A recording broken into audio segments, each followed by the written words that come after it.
What is heaven? Or what is heaven like? What is heaven like? A wedding banquet. A royal wedding banquet. Who is the bridegroom? Jesus. And what is the banquet? Jesus. So the question is, are you in heaven already? Or heaven is something or somewhere you are looking forward to? So everything depends on your understanding of the good news of Jesus and the understanding of the person of Jesus. Whether you are already in heaven or you are just waiting for that day beyond the grave. It is your choice, my choice, whether to be in heaven right now. Why I say so? Jesus speaks of himself as the bridegroom. And John the Baptist speaks of Jesus and says, I am the friend of the bridegroom. When disciples of John the Baptist asked Jesus and his disciples, why is that your disciples do not fast? The disciples of John, they do fast, and your disciples, they have no fasting. Then Jesus said, when the bridegroom is with them, they cannot fast. The meaning is the bridegroom is here, and if you are with him, it's always a wedding celebration. May I say it again? If you are with the bridegroom, if you have taken Jesus as your friend, it's always a wedding celebration, a never-ending wedding celebration, and that is heaven right now. So don't think of heaven as something I am looking forward to. Already you are supposed to be in heaven because the bridegroom is with you 24/7. Your life has to be a never-ending wedding celebration. Keep on dancing. Strictly. No excuses. If you understand who the bridegroom is and what your calling in life is, to stay with the bridegroom, enjoy your life. There's something more in this apparently strange parable. Why is it strange? There are some unreasonable exaggerations. Matthew has put in some deliberate, unreasonable exaggerations into this parable to make the message very clear. You find the king destroying the towns of the people who rejected and insulted the king. Exaggeration. Just because people refuse the invitation, would the king destroy all their towns too? Matthew is bringing history. The whole history of salvation. Prophets were sent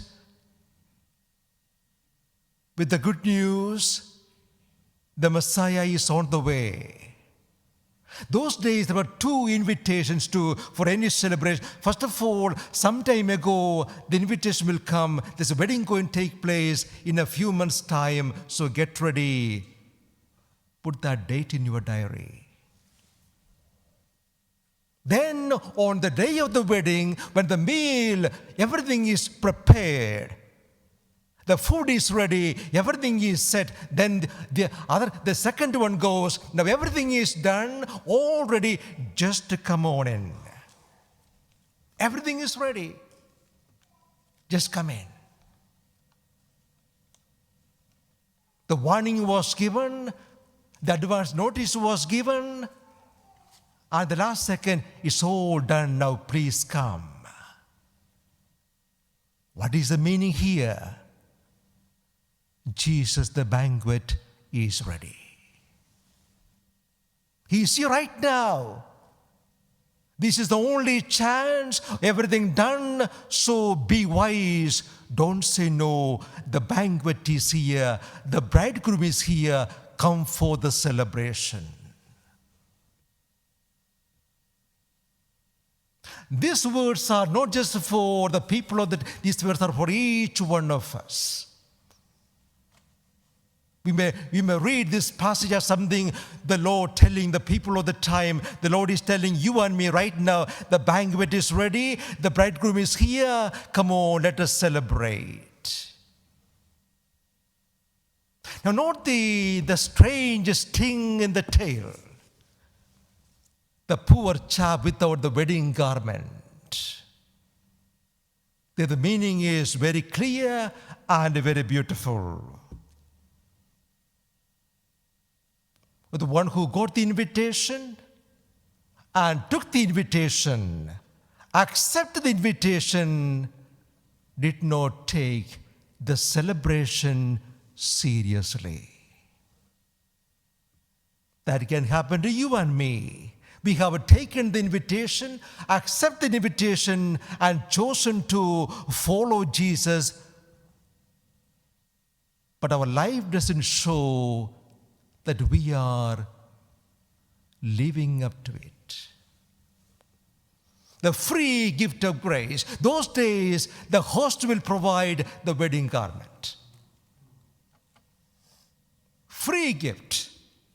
If you are coming to the wedding celebration, the wedding garment is given to you. Come on, put it on. And here is somebody who accepted the invitation and did not bother to take that free gift of the wedding garment, the free gift of grace. Heaven is a free gift, so be wise to take it. Jesus is a free gift of grace. Be wise to accept Him and welcome Him. Don't miss the day of salvation.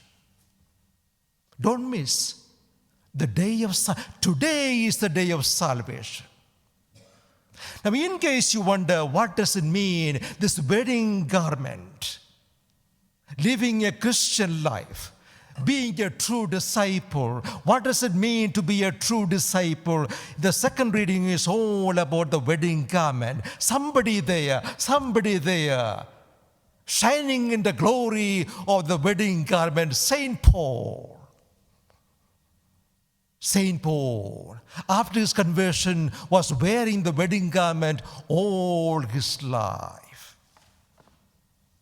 Wearing the wedding, because Paul was always with the bridegroom, even in prison. This letter to the Philippians, he is writing when he was in prison. And he keeps on saying, rejoice. Again I say, rejoice. Get that picture clear. Somebody in prison, in the misery of prison, in the loneliness of prison, somebody in prison saying, come on, let us rejoice. Again I say rejoice. Does that make sense to you and me? How can you rejoice when you are in prison? How can you rejoice when you are in any kind of pain? How can you rejoice when your loved one, you have lost your love? How can you rejoice? Paul says, again I say rejoice, because right now in the prison, the bridegroom is here. Please get that message very clear. Paul saying, I can say rejoice in the Lord, because even in the prison, in my loneliness, in my pain, in all that I go through, the bridegroom is here. Hence, I rejoice. Hence, I rejoice. Suffering, still I rejoice. Pain, still I rejoice. Because the bridegroom is still with me. Never alone. It's a very powerful message. Very beautiful message. Make sure that you have received the invitation and accepted it. But remember, have I got the wedding garment on? The free gift of praise, holding on to the bridegroom all the moments of your life, then you are already in heaven.